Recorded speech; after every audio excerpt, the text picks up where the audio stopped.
আজ আমরা আলোচনা করব ব্রিটিশ ক্রাউন বা ব্রিটিশ শাসনের অধীনে পাশ হওয়া প্রথম এবং ঐতিহাসিক আইন গভর্নমেন্ট অফ ইন্ডিয়া অ্যাক্ট 1858 বা ভারত সরকার আইন 1858 নিয়ে। আজকের ভিডিওতে আমরা জানব এই আইনটি আসলে কী ছিল, কেন এটি তৈরি করা হয়েছিল, এর মূল বৈশিষ্ট্য বা ফিচারগুলো কী কী, এবং সবশেষে এই আইনের আসল ফলাফল বা কনক্লুশন কি দাঁড়িয়েছিল। ভিডিওটি শেষ পর্যন্ত মনোযোগ দিয়ে দেখো, কারণ পরীক্ষায় এখান থেকে প্রচুর প্রশ্ন আসে। আজ আমরা আলোচনা করব ব্রিটিশ ক্রাউন বা ব্রিটিশ শাসনের অধীনে পাশ হওয়া প্রথম এবং ঐতিহাসিক আইন গভর্নমেন্ট অফ ইন্ডিয়া অ্যাক্ট 1858 বা ভারত সরকার আইন 1858 নিয়ে। আজকের ভিডিওতে আমরা জানব এই আইনটি আসলে কী ছিল, কেন এটি তৈরি করা হয়েছিল, এর মূল বৈশিষ্ট্য বা ফিচারগুলো কী কী, এবং সবশেষে এই আইনের আসল ফলাফল বা কনক্লুশন কি দাঁড়িয়েছিল। ভিডিওটি শেষ পর্যন্ত মনোযোগ দিয়ে দেখো, কারণ পরীক্ষায় এখান থেকে প্রচুর প্রশ্ন আসে। এই আইনটিকে সহজ ভাষায় বলা হতো act for the good government of India, অর্থাৎ ভারতের উন্নততর শাসনের জন্য আইন। কিন্তু হঠাৎ করে ব্রিটিশদের এই আইন আনার প্রয়োজন কেন পড়ল? এর মূল কারণ ছিল 1857 সালের মহাবিদ্রোহ বা সিপাহী বিদ্রোহ। এই বিদ্রোহ ব্রিটিশ সরকারের চোখ খুলে দেয়। তারা বুঝতে পারে যে ইস্ট ইন্ডিয়া নামক একটি বাণিজ্যিক কোম্পানির হাতে ভারতের মতো এত বড় দেশের শাসনভার আর ছেড়ে দেওয়া নিরাপদ নয়। তাই 1858 সালের 2রা অগস্ট ব্রিটিশ পার্লামেন্টে এই আইনটি পাশ করানো হয়। এর মাধ্যমে ভারতে দীর্ঘ 100 বছরেরও বেশি সময় ধরে চলা ইস্ট ইন্ডিয়া কোম্পানির শাসনের সম্পূর্ণ অবসান ঘটে এবং ভারতের শাসনভার সরাসরি চলে যায় ব্রিটিশ ক্রাউন বা ব্রিটেনের রানী ভিক্টোরিয়ার হাতে। চলো এবার দেখে নেওয়া যাক এই আইনের সবচেয়ে গুরুত্বপূর্ণ ফিচার বা বৈশিষ্ট্যগুলি কী কী ছিল। প্রথম ফিচারে বলছে কোম্পানির বিলুপ্তি ও সরাসরি শাসন। এই আইনের মাধ্যমে ইস্ট ইন্ডিয়া কোম্পানিকে পুরোপুরি বিলুপ্ত করা হয়। ভারত এখন থেকে ব্রিটেনের রানী নামে শাসিত হতে শুরু করে। তোমরা বইয়ের ফার্স্ট পয়েন্টটি লক্ষ্য করো, লেখা আছে it provided that India henceforth was to be governed by and in the name of her majesty. ব্রিটেনের যে রানী এবং তার নাম অনুসারে কিন্তু এখন থেকে শাসনভার চলবে। It change the designation of the governor general of India to that the viceroy of India. He was the direct representative of British crown in India. Governor general of India যে পদটি ছিল সেটি চেঞ্জ করে হয়ে যায় viceroy of India, এবং viceroy of India কিন্তু British ক্রাউনের প্রতিনিধিত্ব করছিলেন ইন্ডিয়াতে। Lord Canning thus became the first viceroy of India, এবং লর্ড ক্যানিং ছিলেন ভারতের প্রথম ভাইসরয়। নেক্সট পয়েন্ট, 2 নম্বর পয়েন্টে দেখবে it ended the system of double government by abolishing the board of control and the court of directors. এটার মানে হলো 1784 সালে পিটের ভারত শাসন আইন দ্বারা যে বোর্ড অফ কন্ট্রোল এবং কোর্ট অফ ডাইরেক্টরস তৈরি হয়েছিল। একটা কথা বলে রাখি, কোর্ট অফ ডাইরেক্টর কিন্তু পিটস ইন্ডিয়া অ্যাক্টে তৈরি হয়নি, এটি কিন্তু তৈরি হয়েছিল রেগুলেটিং অ্যাক্ট অফ 1773-তে। তো এই court of directors and board of control যে দুটো ডাবল গভর্নমেন্ট ছিল, এই আইনের মাধ্যমে কিন্তু তা পুরোপুরি রদ বা বাতিল করা হলো। এবং 3 নম্বর point, it created a new office secretary of state for India vested with complete authority and control over Indian administration. The Secretary of State was a member of the British Cabinet and was responsible ultimately to the British Parliament. 3 নম্বর পয়েন্টে দেখতে পাচ্ছি যে দ্বৈত শাসন ব্যবস্থা তুলে দিয়ে লন্ডনে একটি নতুন পদ তৈরি করা হলো, যার নাম হলো ভারতের রাজ্য সচিব বা ইংরেজিতে secretary of state for India. তিনি ছিলেন ব্রিটিশ ক্যাবিনেটের একজন মন্ত্রী এবং ভারতীয় প্রশাসনের প্রধান চালিকা শক্তি। লর্ড স্ট্যানলি ছিলেন ভারতের প্রথম সেক্রেটারি অফ স্টেট। এটি বই লেখা নেই, যাই হোক আমি বললাম লর্ড স্ট্যানলি ছিলেন ভারতের প্রথম সেক্রেটারি অফ স্টেট। নেক্সট পয়েন্টে বলেছে it established a 15-member council of India to assist the secretary of state for India. The council was an advisory body and secretary of state was made the chairman of the council. তো 15 জন মেম্বারকে নিয়ে কিন্তু কাউন্সিলটি তৈরি হয়েছিল, যা secretary of স্টেটকে সাহায্য করার জন্য, এবং সেক্রেটারি অফ স্টেট যিনি ছিলেন তিনি কিন্তু এই কাউন্সিলের চেয়ারম্যান ছিলেন। 5 নম্বর, it constituted the secretary of state council as a body corporate.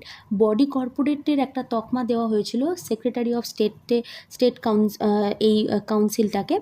কারণ কি, বডি কর্পোরেট হওয়ার মানে হচ্ছে এদের নিজস্ব এমন কিছু ক্ষমতা ছিল যে এরা সাধারণ মানুষের এগেনস্টে আইন করতে পারবে, মামলা করতে পারবে, আবার এদের এগেনস্টেও কিন্তু সাধারণ মানুষ মামলা করতে পারবে। আমরা এখন যদি সরকারের এগেনস্টে কোনো রকম আমাদের অভিযোগ থাকে, তাহলে আমরা গভর্নমেন্ট অফ ইন্ডিয়ার এগেনস্টে মামলা করতে পারি, রাষ্ট্রপতির এগেনস্টে নয়। যেহেতু ডাইরেক্ট রানী শাসনভার চালাচ্ছেন, সেই জন্য মামলাটা করলে তো তাহলে রানীর নামে হয়ে যাচ্ছে।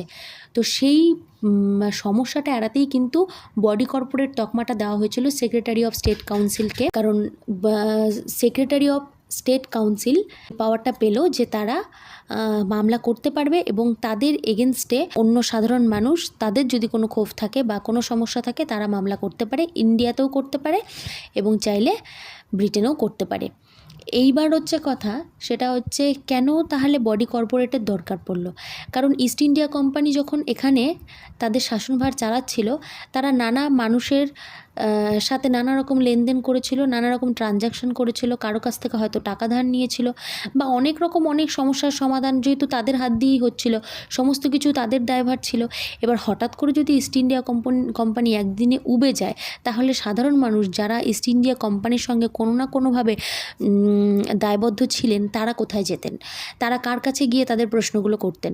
তো তখন সেই কারণে সেই সমস্যা এড়াতেই কিন্তু ইস্ট ইন্ডিয়া কোম্পানির সমস্ত রকম দায়ভার বা তাদের সঙ্গে তাদের যেই সমস্ত ট্রানজ্যাকশানস চলতো, সমস্ত কিছু যাতে তারা এই সেক্রেটারি অফ কাউন্সিলের কাছে এসে জানাতে পারে বা মামলা করতে পারে, বা যাই হোক তাদের যাই থাকুক না কেন, সমস্ত কিছু যাতে এই সেক্রেটারি অফ স্টেটকে এসে বলতে পারে। এরকমটা যেন মনে না হয় যে কোম্পানি একদিনে উবে গেল, ব্রিটিশ সরকার আমাদের কিন্তু কোনো সমস্যার সমাধান করলো না, বরঞ্চ সমস্যা আরও বাড়িয়ে দিল।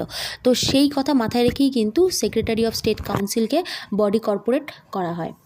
তো এই গেল 5 নম্বর পয়েন্ট। এইবার কনক্লুশনে বলেছে যে ঐতিহাসিক ও রাজনৈতিক দৃষ্টিকোণ থেকে যদি তুমি বিচার করো, তাহলে এই আইনটি কিন্তু ভারতের শাসন ব্যবস্থায় অ্যাকচুয়ালি লোকতান্ত্রিক বা গণতান্ত্রিক কোনো সংস্কারই আনেনি। এটি ছিল একটি প্রশাসনিক রদবদল। মানে এই ইস্ট ইন্ডিয়া কোম্পানির হাত থেকে চলে গেল ব্রিটিশ ক্রাউনের হাতে, এবং ব্রিটিশ ক্রাউন একটা বডি নতুন তৈরি করলো, ডাবল গভর্নমেন্ট যেটা ছিল সেটাকে অ্যাবলিশ করে দিয়ে একটা নতুন বডি তৈরি করলো এবং তার হাতে সমস্ত ক্ষমতা হস্তান্তর করে দিল। তো ক্ষমতা পুরোপুরি ব্রিটিশ সরকারের হাতে কেন্দ্রীভূত হয়ে যায় এই কারণে, কারণ ব্রিটিশ ক্রাউন এখন ডাইরেক্ট রিপ্রেজেন্ট করছে এবং ভারতীয়দের প্রতিনিধিত্বের অভাব হয়, এবং সরকারি নির্ধারণে ভারতীয়দের কোনো বাস্তব এবং অর্থপূর্ণ ভূমিকা বা প্রতিনিধিত্ব দেওয়া হয়নি। ইস্ট ইন্ডিয়া কোম্পানি যেভাবে ভারতকে অর্থনৈতিকভাবে শোষণ করত, ক্রাউন রুল এবং রাজশাসনেও সেই শোষণের চরিত্র কিন্তু বিন্দুমাত্র বদলায়নি, তাই থেকে গেল। এই আইনটি অত্যন্ত গুরুত্বপূর্ণ, কারণ এটি ভারতের মাটিতে পরবর্তী 90 বছরের ব্রিটিশ রাজ এর মজবুত প্রশাসনিক ও সাংবিধানিক ভিত্তি স্থাপন করেছিল, যা 1947 সালে ভারতের স্বাধীনতা পর্যন্ত স্থায়ী ছিল। আচ্ছা, এইবার আসছি ইন্ডিয়ান কাউন্সিল অ্যাক্ট অফ 1861। এটি 1858-এর পরে কিন্তু এসেছিল। তো এই অ্যাক্টে কি বলেছে দেখে নিই। 1858 সালের আইনের মাধ্যমে ভারতের ব্রিটিশ ক্রাউনের সরাসরি শাসন শুরু হয়েছিল, এটা আমরা পড়লাম। কিন্তু শাসনভার হাতে নেওয়ার পরই ব্রিটিশরা একটা বড় সমস্যার সম্মুখীন হয়। তারা বুঝতে পারে ভারতীয়দের সহযোগিতা ছাড়া এত বড় দেশ শাসন করা অসম্ভব। লক্ষ্মীকান্তের বইটি যদি থেকে থাকে, দেখো লেখা আছে, after the great revolt of 1857 the British government felt the necessity of seeking the cooperation of the Indian in the administration of their country. In pursuance of this policy of association, 3 acts were enacted by the British Parliament in 1861, 1892 and 1909. The Indian Council Act of 1861 is an important landmark in the constitutional and political history of India. 1861 সালের যে আইনটি, এটি কিন্তু খুব গুরুত্বপূর্ণ Indian কনস্টিটিউশনের ক্ষেত্রে। তো 1857 সালের মহাবিদ্রোহ ব্রিটিশ সরকারের একটা বড় শিক্ষা দিয়েছিল। তারা বুঝেছিল যে যদি তারা ভারতীয়দের শাসন ব্যবস্থায় অন্তর্ভুক্ত না করে, তবে আবার যে কোনো সময় বড় ধরনের কোনো গণবিদ্রোহ ঘটে যেতে পারে। এই চিন্তাভাবনা থেকেই ব্রিটিশরা পলিসি অফ অ্যাসোসিয়েশন বা সহযোগিতার নীতি গ্রহণ করে, অর্থাৎ ভারতীয়দের আইন তৈরি করার প্রক্রিয়ায় সামিল করার সিদ্ধান্ত নেওয়া হয়। এই উদ্দেশ্যে ব্রিটিশ পার্লামেন্ট 3টি বড় কাউন্সিলের আইন পাশ করে। এটি 1861, 1892 এবং 1909। এর মধ্যে প্রথম এবং সবচেয়ে গুরুত্বপূর্ণ ভিত্তিপ্রস্তরটি স্থাপন করেছিল কিন্তু ইন্ডিয়ান কাউন্সিল অ্যাক্ট অফ 1861। এর প্রথম ফিচারে লেখা আছে, it made a beginning of the representative institution by associating Indians with the law making process. ভারতীয়দের প্রথমবার আইনসভায় প্রবেশ। এই আইনের সবচেয়ে বড় বৈশিষ্ট্য হলো ভাইসরয়কে তার সম্প্রসারিত লেজিসলেটিভ কাউন্সিল বা আইনসভায় কিছু ভারতীয় অফিসিয়াল নয় এমন সদস্য হিসেবে মনোনীত করার ক্ষমতা দেওয়া। ভাইসরয়ের দুটো কাউন্সিল ছিল, একটা এক্সিকিউটিভ কাউন্সিল আর একটা হচ্ছে লেজিসলেটিভ কাউন্সিল। তো এটা খুব ভালো করে মনে রাখবে যে প্রথম যে আইন সদস্য হিসেবে যাকে বা যাদেরকে নিযুক্ত করা হয়েছিল তাদেরকে কিন্তু ভাইসরয়ের লেজিসলেটিভ কাউন্সিলে নিযুক্ত করা হয়েছিল এবং নন অফিসিয়াল মেম্বার হিসেবে নিযুক্ত করা হয়েছিল। নন অফিসিয়াল মেম্বার মানে তারা কিন্তু সরকারি নয়, বলতে পারো এই কন্ট্রাকচুয়াল বা আন্ডারটেকিং হিসেবে নিযুক্ত করা হয়েছিল। তো 1862 সালে লর্ড ক্যানিং প্রথম 3 জন ভারতীয়কে তার কাউন্সিলে মনোনীত করে। বলা আছে, in 1862, Lord Canning, the then Viceroy, nominated 3 Indians to his legislative council, the Raja of Benares, the Maharaja of Patiala and Sir Dinkar Rao. বেনারসের রাজা, পাতিয়ালার মহারাজা এবং স্যার দিনকার রাও এই 3 জনকে কিন্তু ভাইসরয় নমিনেট করেছিলেন তার লেজিসলেটিভ কাউন্সিলে, নট এক্সিকিউটিভ। ওকে, এবার 2 নম্বর পয়েন্টে লেখা আছে, it initiated the process of decentralization by restoring the legislative power of the Bombay and Madras presidency. এবার তোমরা হয়তো জানো 1773 সালে রেগুলেটিং অ্যাক্ট এবং 1833 সালে চার্টার অ্যাক্টের মাধ্যমে বোম্বাই ও মাদ্রাজ প্রেসিডেন্সির আইন বানানোর ক্ষমতা কেড়ে নিয়ে সব ক্ষমতা কিন্তু কলকাতার গভর্নর জেনারেলের হাতে দেওয়া হয়েছিল। 1861 সালের আইন এই ভুল সংশোধন করে বোম্বে ও মাদ্রাজকে তাদের আইন বানানোর ক্ষমতা ফিরিয়ে দেয়। এখান থেকেই ভারতে ক্ষমতার বিকেন্দ্রীকরণ বা ডিসেন্ট্রালাইজেশন শুরু হয়। It thus reversed the centralizing tendency that started from the Regulating Act of 1783 and reached its climax under the Charter Act 1833. এই তো একটু আগেই বললাম যে 1773 সালে রেগুলেটিং অ্যাক্ট এবং 1833 সালে যেটি সর্বোচ্চ ক্ষমতায় পৌঁছে গেছিলো, একটা ক্লাইম্যাক্সে পৌঁছে গেছিলো এই সেন্ট্রালাইজেশনের, সেটাকে কিন্তু কমপ্লিটলি উল্টে দেওয়া হয়, উল্টে দিয়ে সেটাকে ডিসেন্ট্রালাইজ করার চেষ্টা করা হয়। This policy of legislative devolution resulted in the grant of almost complete internal autonomy to the provinces in 1937 এবং 1937 সাল আসা পর্যন্ত কিন্তু এই সেন্ট্রাল টেন্ডেন্সিটাকে সম্পূর্ণ কিন্তু ক্ষমতার হস্তান্তর করে দেওয়া হয়, মানে সেন্ট্রালাইজিং এই টেন্ডেন্সিটাকে ডিসেন্ট্রালাইজ সম্পূর্ণরূপে কমপ্লিট হয়ে যায় 1937 সালে। তারপরে 3 নম্বর পয়েন্টে বলছে, ইট also provided for the establishment of new legislative council of Bengal, north western provinces and Punjab which were established in 1862, 1886 and 1897. এটাও ওই 2 নম্বর পয়েন্টের মতোই যে কি হলো, লেজিসলেটিভ আগে একটাই সেন্ট্রালি লেজিসলেটিভ কাউন্সিল ছিল, এখন থেকে যেহেতু ডিসেন্ট্রালাইজ করে দেওয়া হলো পাওয়ার, সেই জন্য Bengal, north western provinces and Punjab এই 3টি জায়গার জন্য আলাদা আলাদা কিন্তু লেজিসলেটিভ কাউন্সিল তৈরি হবে। 4 নম্বর, it empower the viceroy to make rule and order for the more convenient transactions of business in the council. It also gave a recognition to the portfolio system introduced by Lord Canning in 1859. Under this, a member of Viceroy Council was made in charge of one or more department of the government and was authorized to issue final orders on behalf of the council on matter of his departments. 3 নম্বর পয়েন্টে বলেছে, Lord Canning 1859 সালে যে portfolio ব্যবস্থা চালু করেছিলেন, এই আইন তাকে আইনি স্বীকৃতি দেয়। পোর্টফোলিও মানে হলো আজকে আমাদের সরকারের মতো দপ্তর বন্টন ব্যবস্থা, অর্থাৎ কাউন্সিলের একজন সদস্যকে এক বা একাধিক সরকারি দপ্তরের, যেমন অর্থ, স্বরাষ্ট্র, প্রতিরক্ষা প্রদান করে দেওয়া হতো, ঠিক তেমনি তিনি তার দপ্তরের সমস্ত সিদ্ধান্তের জন্য দায়ী থাকতেন। এবার আরও বলেছে যে ভাইসরয়কে আপৎকালীন পরিস্থিতিতে বা এমার্জেন্সির সময় লেজিসলেটিভ কাউন্সিলের অনুমতি ছাড়াই জরুরি আইন বা অর্ডিন্যান্স জারি করার ক্ষমতা দেওয়া হয় এবং এই অর্ডিন্যান্সের মেয়াদ হতো কিন্তু 6 মাস। ঠিক যেমন আজ আমাদের দেশের রাষ্ট্রপতি সংবিধানের 123 নম্বর অনুচ্ছেদ অনুযায়ী অর্ডিন্যান্স জারি করার ক্ষমতা রাখেন। 5 নম্বর পয়েন্টে এটা বলেছে।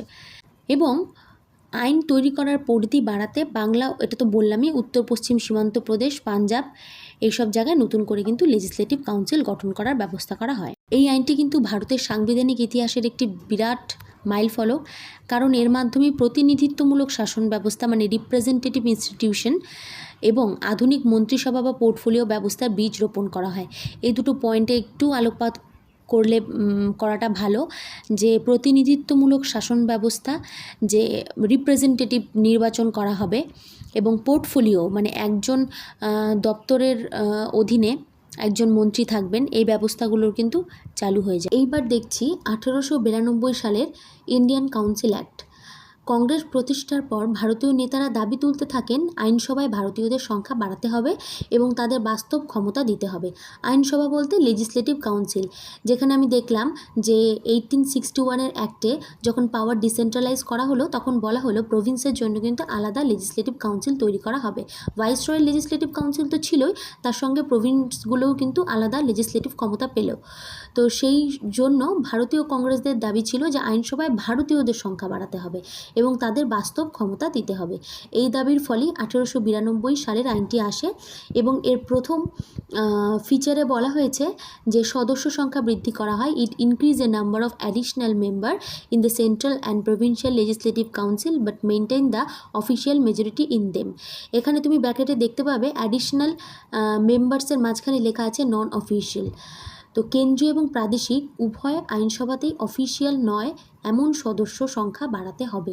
অফিসিয়াল নয় বলতে যাদেরকে সরকারিভাবে বা সরকারি অফিস মানে মেম্বার মানা হবে না, বেসরকারি মানা হবে। তো এই রকম বেসরকারি মেম্বারদের সংখ্যা বাড়াতে হবে। কাউন্সিলের ব্রিটিশ এবং অফিসিয়াল মেজরিটি বা সংখ্যা গরিষ্ঠতা বজায় রাখতে হবে।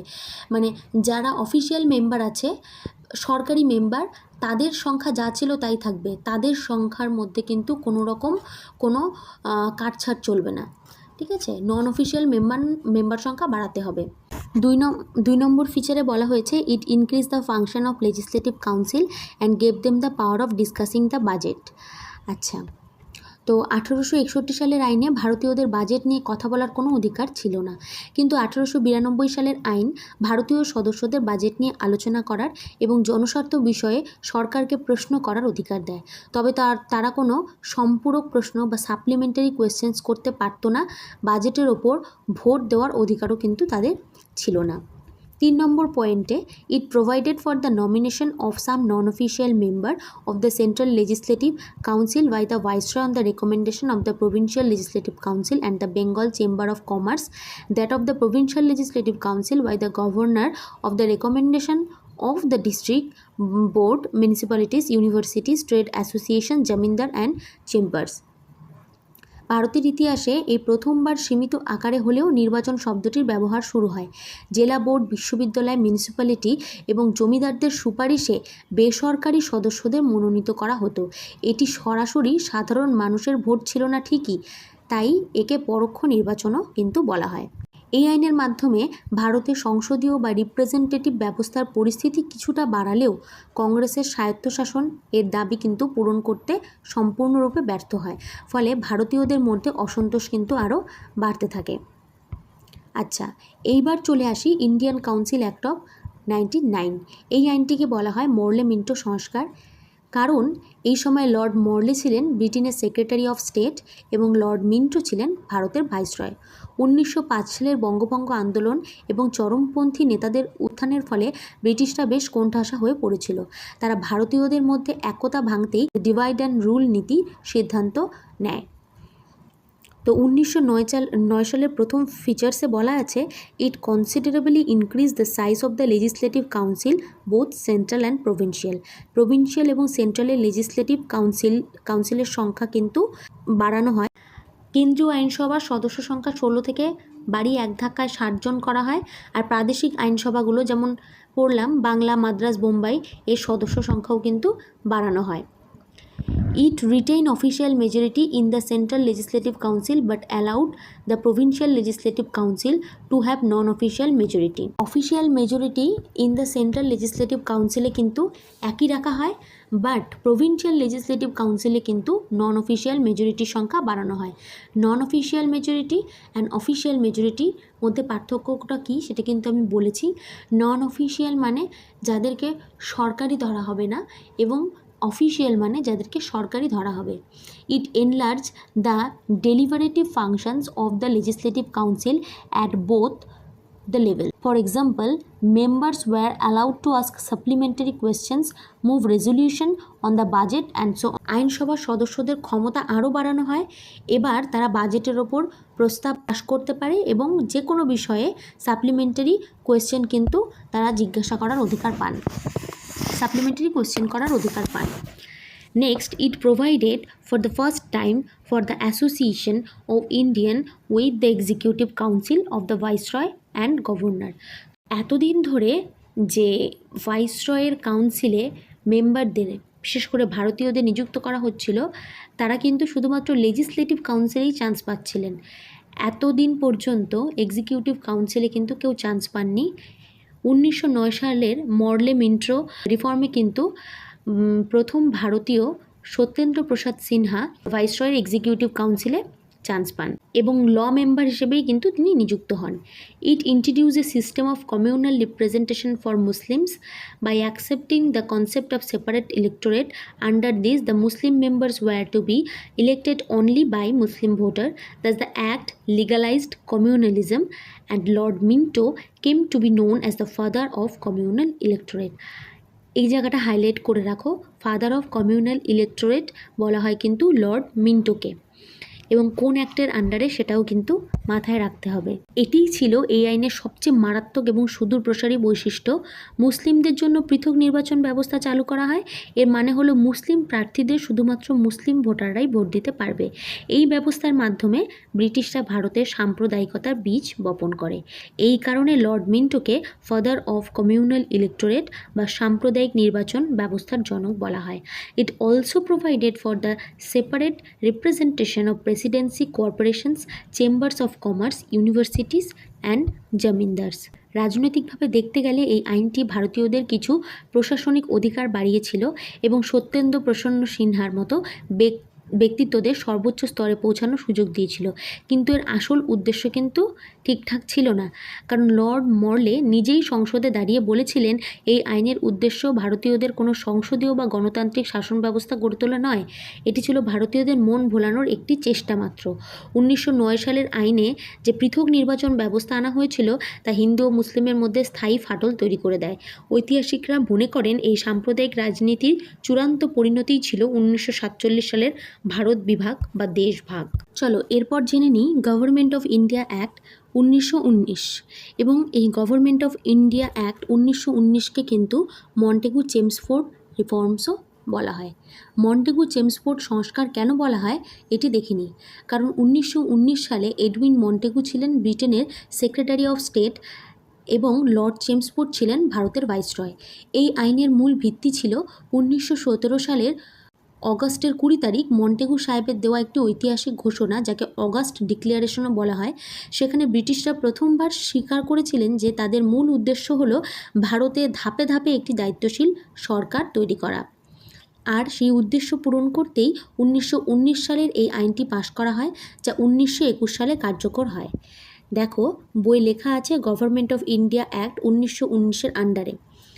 On the August 20, 1917, the British government declared for the first time that its objective was the gradual introduction. Gradual মানে ধীরে ধীরে, introduction for responsible government in India.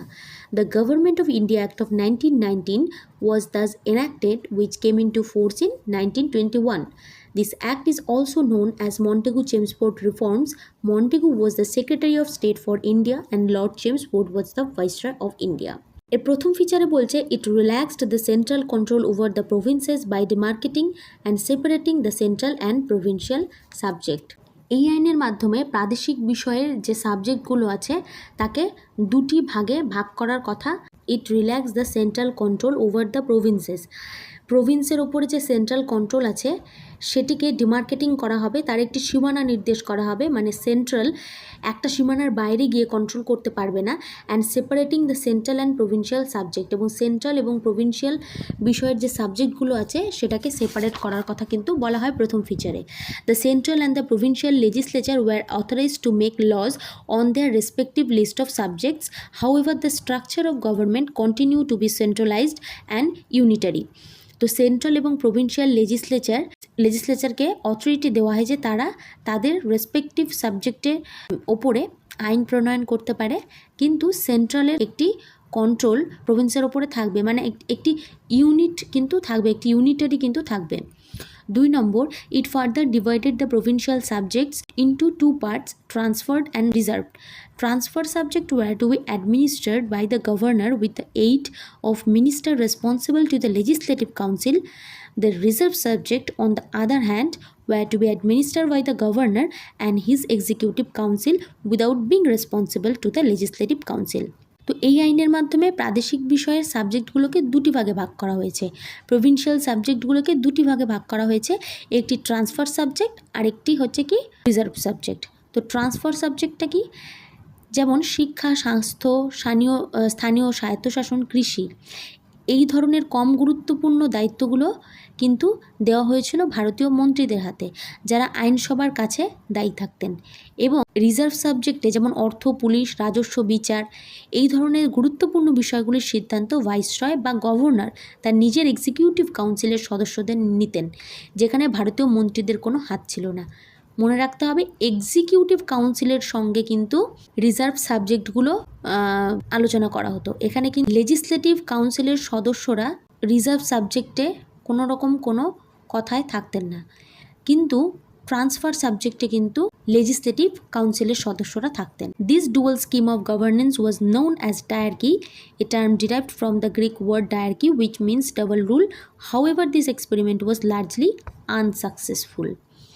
তো এটি হচ্ছে এই আইনের সবচেয়ে গুরুত্বপূর্ণ এবং বিখ্যাত বৈশিষ্ট্য। ডায়ার্কি শব্দটি কিন্তু এসেছে গ্রিক শব্দ ডায়ার্কি, অর্থাৎ দ্বৈত শাসন বা ডাবল রুল, এখান থেকে। 3 নম্বর পয়েন্টে বলেছে, it introduce for the first time bicameralism and direct election in the country. ভারতের ইতিহাসে প্রথমবার কেন্দ্রীয় স্তরে দ্বিকক্ষ বিশিষ্ট আইনসভা, বাইক্যামেরালিজম মানে হচ্ছে দ্বিকক্ষ, দুটি কক্ষ থাকবে এমন আইনসভা চালু করা হয়। ঠিক যেমন আমাদের আজকে আছে লোকসভা এবং রাজ্যসভা, পার্লামেন্টে দুটি কক্ষ, তাই তো, একটি লোকসভা এবং রাজ্যসভা। উচ্চ কক্ষকে তখন বলা হতো কাউন্সিল অফ স্টেট এবং নিম্ন কক্ষকে বলা হতো legislative assembly. The majority of member of both houses were chosen by direct election, এবং ডাইরেক্ট ইলেকশনের মাধ্যমে কিন্তু এই দুটো হাউসের মেজরিটি অফ মেম্বারদের চুজ করা। 4 নম্বর, it required the 3 of 6 member of the viceroy executive council other than the commander in chief to be Indian. ভাইসরয়ের এক্সিকিউটিভ কাউন্সিলের 6 জন মেম্বার, তার মধ্যে 3 জনকে, অন্ততপক্ষে 3 জনকে ভারতীয় হতেই হবে, কিন্তু যিনি কমান্ডার ইন চিফ আছে এক্সিকিউটিভ কাউন্সিলে, কমান্ডার ইন চিফ পদটিতে ভারতীয়রা থাকবেন না। ওই পদটি বাদে যে কোনো 3টি পদে কিন্তু 3 জন ভারতীয় মেম্বারকে দিতে হবে। Extended the principal of communal representation by providing separate electorates for Sikhs, Indian Christians, Anglo Indians and Europeans. তো কমিউনালিজম শুরু হয়ে গিয়েছিল এর আগের আইনটিতেই 1909-এ। তো 1919-এ কিন্তু এটাকে আরও বাড়ানো হলো। আগে মুসলিমদের জন্য আলাদা আর হিন্দুদের জন্য আলাদা ছিল, এখানে এখন কিন্তু শিখ, ইন্ডিয়ান খ্রিশ্চান যারা, অ্যাংলো ইন্ডিয়ান যারা, ইউরোপিয়ান যারা, এদের প্রত্যেকের জন্য আলাদা আলাদা রিজার্ভেশন দেওয়া হলো। 6 নম্বর, it granted franchise to a limited number of people on this basis of property, tax and education. Property এবং যারা ট্যাক্স দেয় এবং যারা শিক্ষিত শুধুমাত্র তারাই কিন্তু ভোট দিতে পারবেন, তাদেরই শুধুমাত্র ভোটাধিকার ছিল। তো এই আইনের মাধ্যমে দেশে প্রথমবার কিন্তু বড় আকারে প্রত্যক্ষ নির্বাচন বা সরাসরি ভোট ব্যবস্থা চালু করা হয়। তবে দেশের সমস্ত মানুষ ভোট দেওয়ার অধিকার পাননি, কেবল সম্পত্তি, কর এবং শিক্ষাগত যোগ্যতার ভিত্তিতে দেশের সীমিত কিছু মানুষকে ভোট দেওয়ার অধিকার দেওয়া হয়েছে। It created a new office of the High Commissioner for India in London and transferred to him some of the functions hitherto performed by the Secretary of State for India. It provided for the establishment of a Public Service Commission, hence a Central Public Service Commission was set up in 1926 for recruiting civil servants. সরকারি কর্মচারী নিয়োগের জন্য এই আইনের ধারা মেনেই পরবর্তীতে 1926 সালে প্রথম সেন্ট্রাল পাবলিক সার্ভিস কমিশন, যে ইউপিএসসি নামে পরিচিত, তা কিন্তু গঠন করা হয়। আরেকটা যেটা, সেটা হচ্ছে হাই কমিশনার একটি পদ তৈরি করা হয় ইন্ডিয়ার জন্য, হ্যাঁ, এবং তাকে যে সেক্রেটারি অফ স্টেট ছিল তার কিছু কিছু কাজ তাকে ট্রান্সফার করা হয়। তার মানে যে সেক্রেটারি অফ স্টেট পদটি অ্যাবলিশ হয়ে গেল তা কিন্তু নয়। সেক্রেটারি অফ স্টেট পদটি 1947 সাল পর্যন্ত কিন্তু ভারতে বর্তমান ছিল। ঠিক আছে, এটি একটি নতুন পদ, অ্যাডিশনাল একটি পদ, যে কমিশনার, হাই কমিশনারের একটি নতুন পদ তৈরি করা হয়। 9 নম্বর point, it separate for the first time provincial budgets from the central budget and authorised the provincial legislature to enact their budget. Central budget থেকে প্রভিন্সিয়াল বাজেটকে আলাদা করে দেওয়া হলো। 10 নম্বর, it provided for the appointment of a statutory commission to inquiry into and report on its working after 10 years of its coming into force. এই প্রসঙ্গে বলে রাখা যাক স্ট্যাটুটরি বডিটি কী, এটি জানাটা দরকার। স্ট্যাটুটরি বডি, কনস্টিটিউশনাল বডি, নন স্ট্যাটুটরি বডি, নন constitutional body, এগুলো জেনে রাখলে আমাদের পড়ার সময় কিন্তু অনেক কিছু ক্লিয়ার লাগে, অসুবিধা হয় না। তো দেশের আইনসভা এবং বা পার্লামেন্ট যখন কোনো বিশেষ কাজ করার জন্য একটি নির্দিষ্ট আইন বা স্ট্যাটিউট পাস করে, কোনো সংস্থা তৈরি করে, তখন তাকে স্ট্যাটুটরি বডি বলা হয়। মানে পার্লামেন্টে কিন্তু আইন পাস করানোর পরেই এই বডিটি তৈরি করা হয়। এবং যেমন আমাদের আধার কার্ডকে তৈরি করে, সেটি একটি বডি, হ্যাঁ, কিন্তু দেশের সংবিধানে এই বডির কথা প্রথমে লেখা ছিল না। দেশের সংবিধান অনুযায়ী হয়তো এই বডির কথা কোথাও লেখা নেই, এটি পার্লামেন্টে আইন পাশের মাধ্যমে তৈরি হয়েছে। যেমন 2016 সালে আধার আইন পাশ করে এই সংস্থাটি তৈরি করা হয়। ঠিক একইভাবে শেয়ার বাজার সামলানোর জন্য যেমন সেবি আছে আমরা জানি, মানবাধিকার রক্ষার জন্য এনএইচআরসি আছে। তো যে সংস্থার নামের পেছনে বা ব্যাকগ্রাউন্ডে কোনো একটি নির্দিষ্ট অ্যাক্ট বা আইনের সাল জুড়তে পারবে, যেমন সেবি অ্যাক্ট 1992, সেটিই হলো স্ট্যাটুটরি বডি। আর কনস্টিটিউশনাল বডি কি? যেগুলোর নাম ভারতের মূল সংবিধানে এবং নির্দিষ্ট ধারায় লেখা আছে, যেমন আর্টিকেল 324, ইউপিএসসি আর্টিকেল 315, এদের সরাতে গেলে কিন্তু সংবিধান সংশোধন করতে হয়। তো এই গেল হচ্ছে কনস্টিটিউশনাল বডি আর স্ট্যাটুটরি বডি। এইবার চলো আলোচনা করা যাক সাইমন কমিশন সম্পর্কে। 1919 সালের ভারত সরকার আইন নিয়ে আলোচনা করার পর সেখানেই আমরা দেখতে পেলাম বলা হয়েছে 10 বছর পর একটি কমিশন গঠন করার কথা। ব্রিটিশ সরকার নির্ধারিত সময়ে 2 বছর আগেই 1927 সালেই এই কমিশন গঠন করে ফেলেছিল এবং এই কমিশনের নাম হয়েছিল স্যার সাইমনের নাম অনুসারে, তাই এই কমিশনটির নাম ছিল সাইমন কমিশন। আর এর কিছু বছর পরেই ব্রিটিশরা ভারতীয়দের চিরতরে বিভক্ত করতে গিয়ে নিয়ে আসে আরেকটি মারাত্মক চাল, সেটি হচ্ছে কমিউনাল অ্যাওয়ার্ড। সেটাও আমরা জানবো যে কমিউনাল অ্যাওয়ার্ড কী এবং সাইমন কমিশন কী। তো 1919 সালের আইনের শর্ত অনুযায়ী 1929 সালে এই কমিশন গঠন করার কথা ছিল, কিন্তু ব্রিটেনের তৎকালীন ক্ষমতাসীন কনজারভেটিভ পার্টি ভয় পেয়েছিল যে 1929 সালের নির্বাচনে যদি তারা হেরে যায় তবে ভারতের মতো বড় উপনিবেশের ভবিষ্যৎ নির্ধারণের ক্ষমতা বিরোধী লেবার পার্টির হাতে চলে যাবে। মানে প্রবলেমটা হচ্ছে কিন্তু ব্রিটেনে, মানে সেখানকার দুটি পার্টির মধ্যে লড়াই চলছে। যেই পার্টি বর্তমান আসীন ছিল তারা চিন্তা করছে তারা যদি এবার হেরে যায় তাহলে কিন্তু অন্য যে তাদের অপোজিশন আছে তাদের হাতে সমস্ত ক্ষমতা চলে যাবে এবং তাদের নিয়মকানুন অনুযায়ী যেভাবে চলছিল ভারতে প্রশাসনিক কাজ সেই রকমভাবে চলতে নাও পারে, সব কিছু উল্টে যেতে পারে। তো সেই ভয়েই কিন্তু তারা 1929-এর আগে 2 বছর আগে 1927 সালেই কিন্তু সাইমন কমিশন নভেম্বর মাসে চলে আসে ভারতে। তো 1919 সালে ডায়ার্কি বা দ্বৈত শাসন ব্যবস্থা চালু হয়েছিল, যা ভারতের মাতৃত্বে কতটা সফল হয়েছিল তা খতিয়ে দেখা হবে এই সাইমন কমিশনে। ভারত কি আরও স্বায়ত্তশাসন বা লোকতান্ত্রিক অধিকার পাওয়ার যোগ্য রয়েছে? হলে ভারতের পরবর্তী সংবিধান কেমন হওয়া উচিত তার একটি খসড়া বা রিপোর্ট তৈরি করা ব্রিটিশ পার্লামেন্টকে দেবে। কেন এই কমিশনের নাম সাইমন কমিশন এবং ভারতীয়রা কেন এর বিরোধিতা করেছিল? এই কমিশনের চেয়ারম্যান ছিলেন স্যার জন সাইমন, তার নাম অনুসারেই এর নাম হয় সাইমন কমিশন। এই কমিশনে মোট 7 জন সদস্য ছিলেন। এই কমিশনের সবচেয়ে বিতর্কিত দিকটি ছিল এর 7 জন সদস্যদের মধ্যে একজনও ভারতীয় ছিলেন না, সবাই ছিলেন ব্রিটিশ বা শ্বেতাঙ্গ। ভারতীয় নেতারা রেগে গিয়ে প্রশ্ন তোলেন, ভারতের ভাগ্য নির্ধারণ করবে একটি কমিশন, অথচ তাতে ভারতের কোনো সদস্যই নেই। এটা ভারতীয়দের আত্মসম্মানে একটা বিরাট আঘাত। 1928 সালে 3রা ফেব্রুয়ারি সাইমন কমিশন যখন বোম্বাই বন্দরে পৌঁছায়, তখন গোটা দেশ জুড়ে ধর্মঘট এবং সাইমন গো ব্যাক স্লোগানে আকাশ বাতাস কেঁপে ওঠে। কাহিনী, লাহোরে পুলিশের লাঠির আঘাতে গুরুতর আহত হয়ে ভারতের মহান বিপ্লবী লালা লাজপত রায় শহীদ হয়েছিলেন। সাইমন কমিশন তীব্র বিরোধিতার মুখে পড়লেও 1930 সালে তারা তাদের রিপোর্ট জমা দেয়। এই রিপোর্টের ওপর ভিত্তি করেই লন্ডনে 3টি ঐতিহাসিক গোলটেবিল বৈঠক বা রাউন্ড টেবিল কনফারেন্স, যেটা আমরা জানি, অনুষ্ঠিত হয়। এই দ্বিতীয় গোলটেবিল বৈঠকে ব্যর্থ হওয়ার পর 1932 সালে 16ই আগস্ট তৎকালীন ব্রিটিশ প্রধানমন্ত্রী রামসে ম্যাকডোনাল্ড একটি কুখ্যাত নীতি ঘোষণা করলেন, যাকে ইতিহাসে কমিউনাল অ্যাওয়ার্ড বা সাম্প্রদায়িক বাটোয়ারা নীতি বলা হয়। তো এই কমিউনাল অ্যাওয়ার্ড আসলে কী ছিল? 1909 এবং 1919 সালের আইনে ব্রিটিশরা মুসলিম, শিখ, খ্রিস্টানদের জন্য কিন্তু পৃথক নির্বাচন এনেছিল, সেটা আমরা পড়লাম।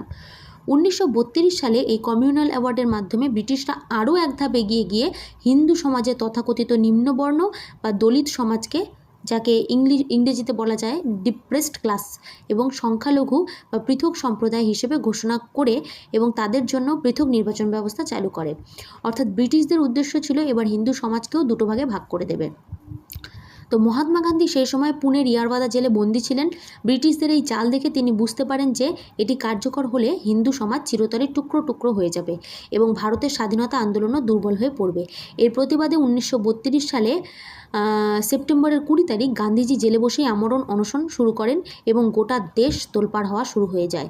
অবশেষে দেশের বাকি নেতাদের হস্তক্ষেপে 1932 সালের 24শে সেপ্টেম্বর মহাত্মা গান্ধী এবং দলিত নেতা ডক্টর B.R. আম্বেদকরের মধ্যে একটি ঐতিহাসিক চুক্তি স্বাক্ষরিত হয়, যাকে পুনা চুক্তি বা পুনা প্যাক্ট বলি। এই চুক্তির মাধ্যমে দলিতদের জন্য পৃথক নির্বাচন বাতিল করা হয়, কিন্তু সাধারণ হিন্দু আসনের মধ্যেই দলিতদের জন্য আসন সংরক্ষণ বা রিজার্ভড সিট উল্লেখযোগ্যভাবে বাড়িয়ে তোলা হয়। সাইমন কমিশন এবং কমিউনাল অ্যাওয়ার্ড, এই দুটি ব্যবস্থাপনাই ছিল ব্রিটিশদের সেই পুরনো ভাগ কর এবং শাসন নীতি, মানে ডিভাইড অ্যান্ড রুল নীতির চূড়ান্ত রূপ। সাইমন কমিশন যেমন ভারতীয়দের রাজনৈতিক ক্ষমতা দেওয়ার নাম করে তাদের অপমান করেছিল, ঠিক তেমনই কমিউনাল অ্যাওয়ার্ড ভারতের জাতীয় ঐক্যকে ভেঙে ফেলার চেষ্টা করেছিল। কিন্তু ভারতের নেতাদের বুদ্ধিমত্তা এবং পুনা চুক্তির ফলে সমাজ ভাঙার এই বড় ষড়যন্ত্র রুখে দেওয়া সম্ভব হয়েছিল। এই সমস্ত ঘটনা প্রবাহ, সাইমন কমিশনের রিপোর্ট এবং গোলটেবিল বৈঠকের আলোচনার নির্যাস মিলেই কিন্তু তৈরি হয়েছিল ব্রিটিশ ভারতের ইতিহাসের সবচেয়ে বড় এবং শেষ প্রধান সংবিধান act, government of India act 1935। আমি পরবর্তী ক্লাসে গভর্নমেন্ট অফ ইন্ডিয়া অ্যাক্ট 1935 নিয়ে বিস্তারিত আলোচনা করব। আজকে এই পর্যন্তই। যদি তোমাদের আমার ভিডিওটি ভালো লেগে থাকে তাহলে একটি লাইক করো এবং আমার এই ভিডিও সংক্রান্ত কোনো প্রশ্ন থাকলে সেটা কমেন্ট বক্সে জানাতে পারো এবং তোমার বন্ধুদের সাথেও শেয়ার করতে পারো। Thank you.